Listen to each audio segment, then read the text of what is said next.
आप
सभी का स्वागत है। चलिए हम शुरू करते हैं आज का लेक्चर।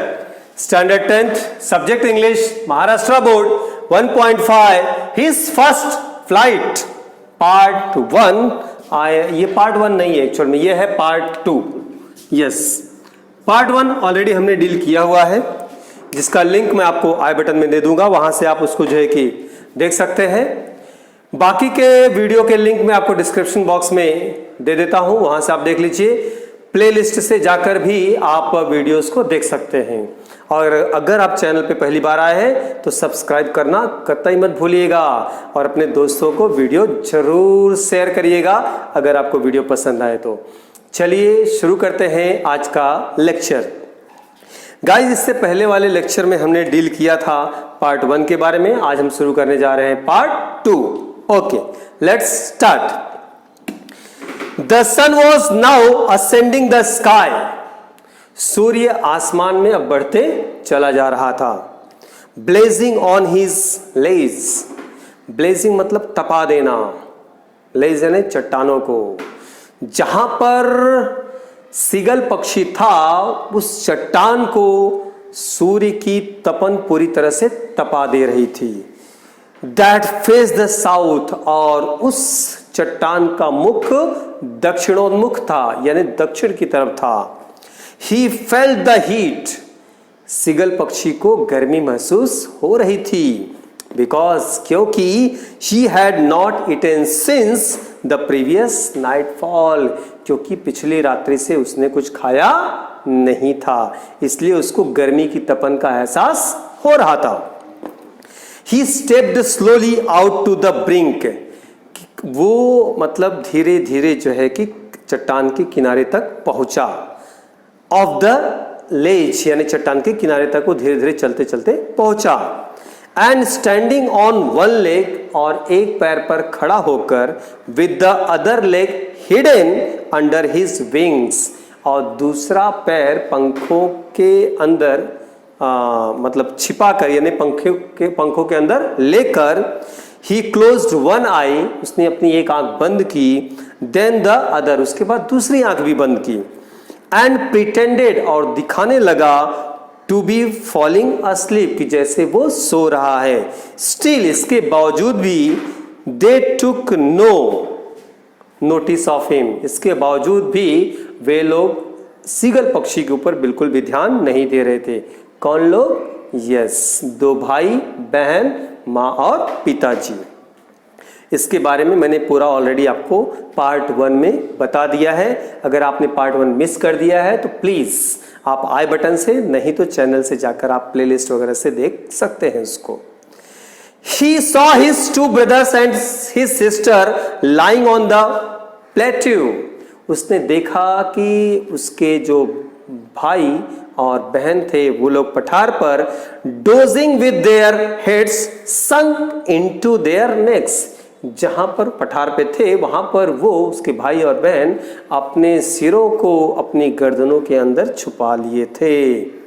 क्या क्या कर रहे थे सब बता रहा है कि उसके भाई बहन क्या कर रहे थे। तो उसके भाई बहन ये कार्य कर रहे थे।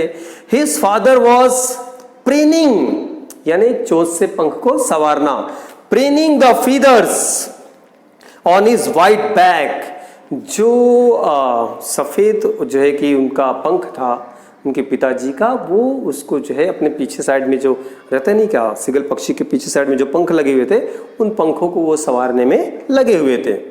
Only his mother was looking at him, सिर्फ वो माँ ही थी जो सिगल पक्षी की तरफ उस वक्त देख रही थी।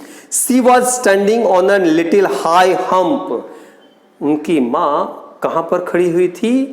हम्प यानी टीले का ऊपरी भाग जो होता है, वो उठा हुआ भाग जो रहता है ऊपर का ना, वो ऑन द प्लेट्यू, पठार का जो उठा हुआ भाग था उसके ऊपर उनकी माँ खड़ी हुई थी। वहां से वो सिगल पक्षी को देख रही थी, क्योंकि सिगल पक्षी एक चट्टान पे थे और चट्टान के आगे भरपूर समंदर था। समंदर के बाद जो है वो रहता ना पठार, पठार के ऊपर ये लोग थे, मतलब एक डिस्टेंस पे सब लोग एक दूसरे को देख रहे थे। हर वाइट ब्रेस्ट थ्रस्ट फॉरवर्ड, कि जो मतलब पोर्शन होता है सामने जो है कि वो वहां से जो है कि दिखाई दे रहा था। नाउ एंड अगेन, तब और अब, सी, वहां पर जब वो माँ थी तो क्या रही थी वो बता रहे हैं हम। She tore at a piece of fish, वो एक मछली के टुकड़े को नोच रही थी। उसकी माँ पठार के ऊपर थी, वहां से वो एक मछली के टुकड़े को नोच रही थी। दैट ले एट हर फीट, जिसको उसने अपने पैरों के नीचे पकड़ रखा था और पैरों के नीचे पकड़ के चोंच से उसको नोच रही थी। एंड देन स्क्रैप्ड, और उसके बाद रगड़ रही थी each side of her beak, अपने चोंच को दोनों तरफ से, ऑन द रॉक, चट्टान के ऊपर। आपने देखा होगा सिगल पक्षी को, सिगल पक्षी का पार्ट 1 में मैंने चित्र भी आपको दिया हुआ है और कुछ वीडियोस भी वहाँ पर चलाए हैं कि जिससे आपको थोड़ा सा क्लियरेंस हो जाए। तो पक्षी मतलब उनकी माँ, जो सिगल पक्षी की जो माँ थी, वो अपने पैरों के नीचे फिश को पकड़ के रखी थी और पत्थर पे, नो डाउट पत्थर पे रखी हुई थी। तो पत्थर पे अपने चोंच को इस तरह से उसको रगड़ती थी, यानी उसको बोलते नहीं कि धार लगाती थी, और फिर क्या करती थी, उसको जो है कि मछली को जो है चोंच से नोचती थी। और नोचने के बाद क्या करेंगे आपको अच्छी तरह से मालूम, लोग पूजा तो करेंगे नहीं, उसको खाएंगे। Yes, she actually the sight of the food, मतलब भोजन का वो नजारा देखकर मैडेंड हिम, सिगल जो पक्षी था पूरी तरह से पागल हो गया। How he loved to tear food, क्योंकि उसको इस तरह से भोजन करना बहुत पसंद था। दैट वे, उस तरह से, scraping his beak now and again to whet it, कि वेटेड मतलब धार लगाना, बिक यानी चोंच, चोंच को धार लगाना और धार लगा के फिर उसको क्या करना, तोड़ना और तोड़ के फिर उसको खाना। इस तरह से भोजन करना जैसे उसकी माँ भोजन कर रही थी, वो प्रक्रिया सिगल पक्षी को भी बहुत पसंद था। अब क्या कर रहा है सिगल पक्षी, ये गा गा गा, ही क्राइड, उनकी आवाज, उनकी भाषा होगी, अपने को तो भाषा नहीं आती है। अगर हम रास्ते पे निकले और बोले भाई गा गा गा, बोल पब्लिक बोलेगी पागल है, मार मार मार, भगा इसको इधर से, तो पब्लिक तो हमको जाएगी छोड़ेगी नहीं, क्योंकि बोली कौन सी भाषा बोल रहा है, हमको तो समझ में नहीं आ रही, मुझे भी नहीं समझ में आती है।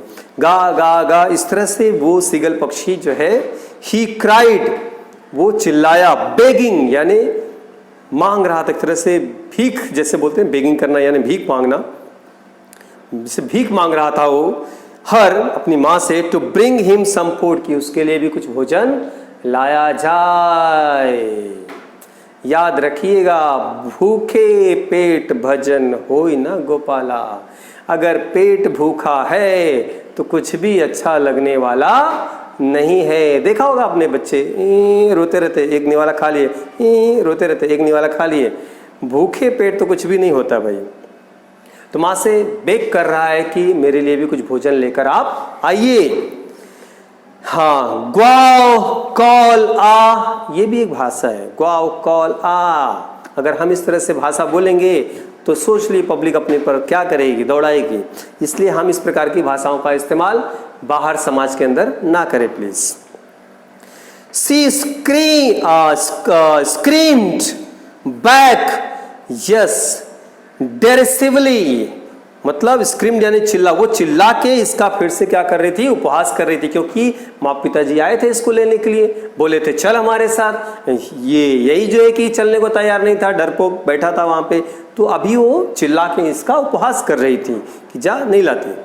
But he kept calling plaintively, लेकिन वो याचना करता रहा कि प्लीज प्लीज प्लीज मेरे लिए लेके आइए, थोड़ा तो भोजन मेरे लिए लेके आइए, मैं बहुत भूखा हूँ। अच्छा, अभी लाचार बन रहा है, अभी तो बेगिंग कर रहा है। जब वो लोग बोल रहे थे भाई चल मेरे साथ उठ जाए, हम तुझे भी सिखाते हैं, चलने को तैयार नहीं था, अभी बेगिंग कर रहा, प्लीज मेरे लिए भी थोड़ा मुझे दे दीजिए, मुझे बहुत भूख लगी है प्लीज, अभी चिल्ला रहा है, ठीक है चलने दीजिए।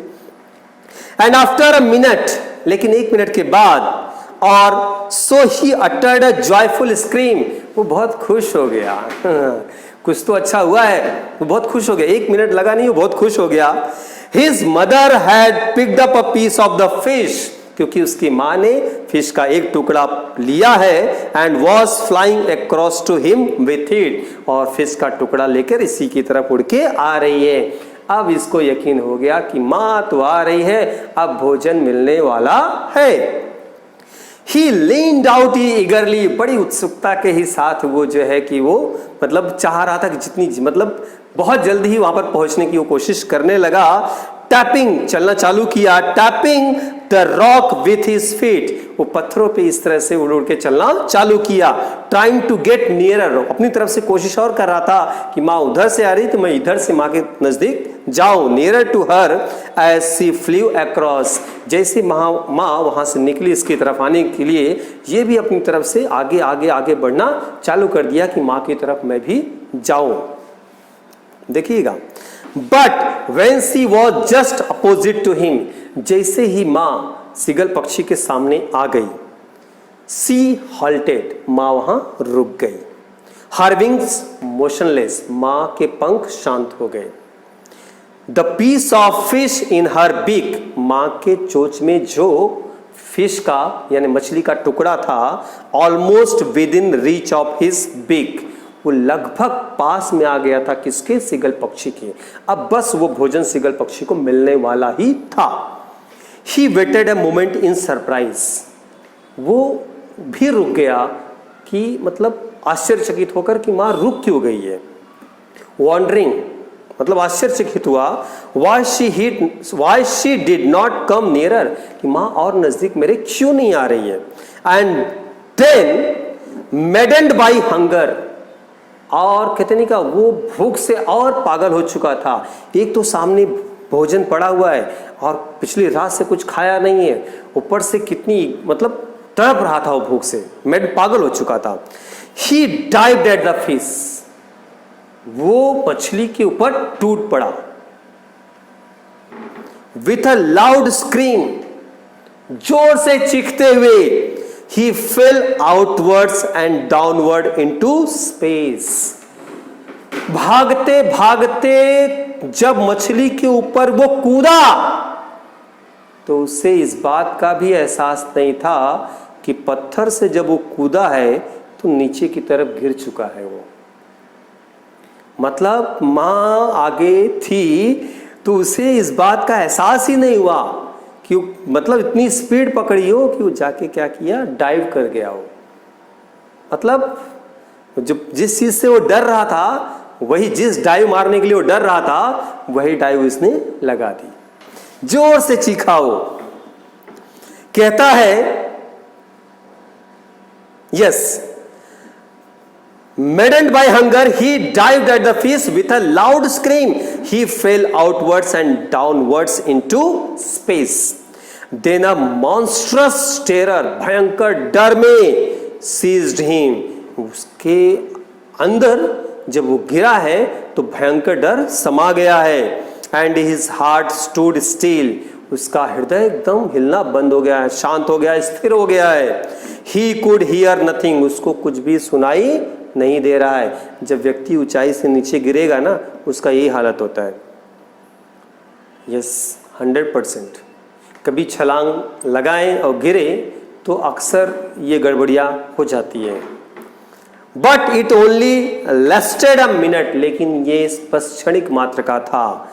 द नेक्स्ट मोमेंट, अगले ही क्षण, ही फेल्ट हिज विंग्स, अगले ही क्षण उसने अपने पंख क्या किए थे, फैला दिए थे। स्प्रेड आउटवर्ड्स, अपने पंख उसने फैला दिए थे। बस ये कुछ मिनट का ही डर था, यानी उसने डाइव लगा थी। एक्चुअल में बस वही एक मिनट तो होता है जब व्यक्ति अपने डर को जीत नहीं पाता। यहाँ पर उसने उसे भूख ने वो करने पे मजबूर कर दिया, उसने कर दिया, उसको पता भी नहीं चला कि कब उसने डाइव लगा दिया नीचे। और नीचे लगा दिया तो बस अब चारा ही क्या था, बस एक क्षण के मात्र तो घबरा गया, डर गया, लेकिन अगले ही क्षण हवा के झोंके ने उसके पंखों को क्या किया है, फैला दिया है। कुछ चीज़ें इन पक्षियों को नेचुरली प्राप्त होती हैं कि अगर वो उस मोशन में आ जाते हैं तो वो ऑटोमेटिक धीरे धीरे चीज़ें उनके साथ हो जाती हैं। वो हाँ, wings spread outwards, the wind rust against his breast, हवा उसको, जो हवा उसके अंदर भर गई थी, उसके ब्रेस्ट पर, उसकी छाती में हवा पूरी तरह से भर गई थी। फीदर्स, पंखों में उसके हवा भर गई थी। देन अंडर हिज स्टमक, और उसको पेट में भी हवा क्या कर दी थी, पूरी तरह से भर गई थी। And against his wings he could feel the tips of his wings cutting through the air, अब वो फील कर रहा था कि उसके पंख हवाओं को काटते हुए आगे जा रहे थे। मतलब उड़ने की प्रक्रिया लगभग पूरी तरह से हो रही थी वहां पे। He could feel the tips of his wings cutting through the air. He was not falling headlong now. अब सिर के बल वो नीचे नहीं गिरा, इस बार क्या हुआ, वो उड़ गया, उड़ रहा था। He was soaring gradually, वो ऊंचाई पर धीरे धीरे उड़ रहा था। Downwards and outwards, नीचे की तरफ जब गिरा था वहां से वो ऊंचाई की तरफ धीरे धीरे उड़ना शुरू कर चुका था।